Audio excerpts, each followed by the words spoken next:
PIMS में आज 15 नौमौलूदों की लाशें, हमारे ज़मीर पर एक गहरी चोट है। रीमा उमर, आपकी जानिब आएंगे। जी शुक्रिया वजी। मैं ज़्यादातर जज्बाती बातें नहीं करती इस शो पे, लेकिन आज मैं भी मजबूर हूँ एज अ मदर, एक माँ होने के नाते, शायद और जो हमारे वालिदैन हमारा ये शो देख रहे हैं उनके जज्बात की कुछ तर्जुमानी कर सकूँ।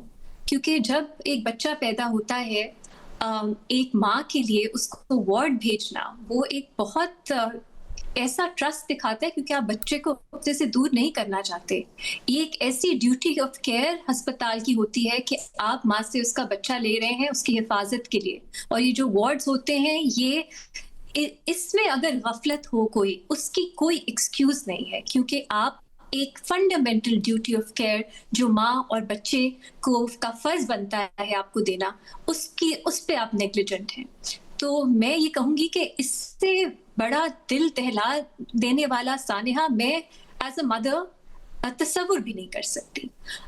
मैं ये एक्सपेक्ट करती थी कि इंसान होने के नाते, इंसानियत के नाते, हमारे जो सियासतदान हैं, जो वुज़रा हैं, वो भी ये तकलीफ महसूस करेंगे और इनिशियल उनके जो बयानात आएंगे उनमें हम ये दर्द ज़रूर देखेंगे। सियासत बाद में शायद हो सके, लेकिन इनिशियली वो दर्द देखेंगे। लेकिन अनफॉर्चुनेटली आज मैंने बहुत से ऐसे बयानात सुने हैं जो मुझे दिखाते हैं कि किसी को शायद परवाह ही नहीं है। सबसे पहले जो हमारे हेल्थ मिनिस्टर हैं मुस्तफ़ा कमाल साहब, उनकी जो प्रेस कॉन्फ्रेंस थी, उन्होंने जो बात की उससे तो ऐसे लगता था कि हम पाकिस्तानी हैं, we children of a lesser God.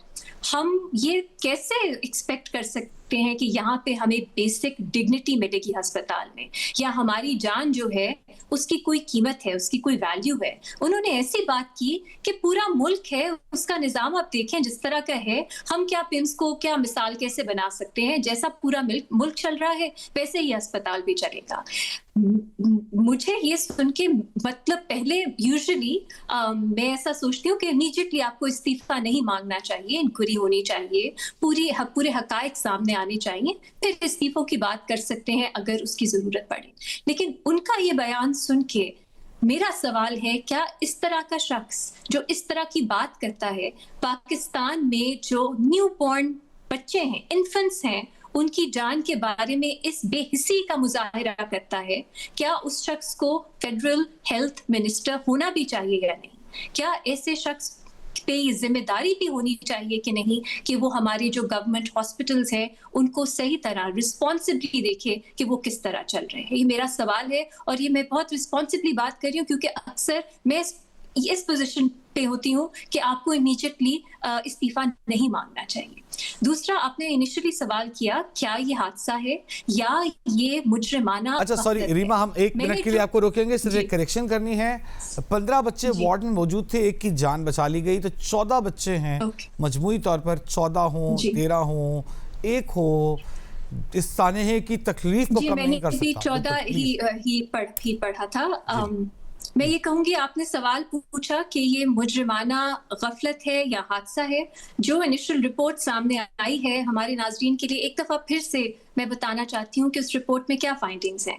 पहली तो ये कि fire and life safety arrangements were inadequate and compromised, not according to standards. वो जिस तरह की होनी चाहिए थी उस तरह की नहीं थी, वो कॉम्प्रोमाइज थी, पहली बात। दूसरी, emergency exits routes were found permanently locked या ऑब्स्ट्रक्टेड। और ये पिम्स की इंतजामिया की तरफ से मैं सुन रही थी कि इसलिए उन्होंने लॉक किए हुए थे क्योंकि बच्चे चोरी हो जाते हैं। अब आप सोचें, आपने एक मसला है उससे बचने के लिए ऐसा इंतजाम किया कि आपने एक और इस तरह के साने को जन्म दे दिया। ये है आपका एक प्रोटोकॉल सिक्योरिटी का कि कोई चोरी ना करे, इसलिए बच्चे जो हैं वो आग में अपनी जान जो है वो दे बैठे। ये है। तीसरा ये था कि सिक्योरिटी स्टाफ क्रिएटेड हिंड्रेंस। चौथा ये था क्राउड मैनेजमेंट जो थी वो इनएडिक्वेट थी। ये इनिशियल आपकी इंक्वायरी दिखाती है। इसको पढ़ के आप कैसे कह सकते हैं कि ये जो है एक हादसा है? ये दिखाता है ये गफलत है। दूसरी बात, 2023 में भी इसी तरह का एक वाकया पिम्स अस्पताल में आया था, जिसमें एयर कंडीशनिंग यूनिट्स की ही मैल फंक्शनिंग या मसाइल की वजह से आग लगी थी, लोगों की जानें गई थी। फिर भी कोई चेंजेस नहीं किए गए اب اسی ہسپتال میں اسی طرح کی ایک ٹیکنیکل فالٹ کی وجہ سے وہی ہم نے دیکھا ہے، آج بھی ہوا ہے، لیکن آج 14 بچے ہیں جنہوں نے اپنی جانیں گنوائی ہیں. تو سوال یہی بنتا ہے میرا بھی کہ پولیٹیکلی بیوروکریسی کا بھی اور جو ہسپتال کی انتظامیہ ہے، اکاؤنٹیبلٹی تینوں لیولز پہ ہونی چاہیے. صرف انتظامیہ کی لیول پہ وہ ختم نہیں ہو سکتی، بیوروکریسی کا بھی اپنی ذمہ داری بنتی ہے، اور جو پولیٹیکل سربراہ ہیں، جو آپ کے منسٹر ہیں، ان کی بھی رسپانسبلٹی بنتی ہے. ہم نے لیکن پاکستان میں دیکھا ہے سسپینشنز ہو جاتی ہیں، اس کے بعد جیسے میڈیا کی جو نظر ہے وہ اٹھتی ہے کیس سے، اکاؤنٹیبلٹی کا مرحلہ کبھی بھی اپنے اختتام تک نہیں پہنچتا. اور یہ میں اس لیے نہیں کہہ رہی کیونکہ آپ کو وینجنس چاہیے، آپ کو بدلہ چاہیے، میں اس لیے کہہ رہی ہوں کہ کسی میں خوف تو ہونا چاہیے کہ اگر آپ اپنا کام صحیح طرح سے نہیں کریں گے، اگر آپ نیگلیجنٹ ہوں گے تو اس کے کانسیکوینسز ہیں. اس ملک میں یہ خوف ہی نہیں ہے لوگوں کو. تو اس لیے اکاؤنٹیبلٹی بہت ضروری ہے.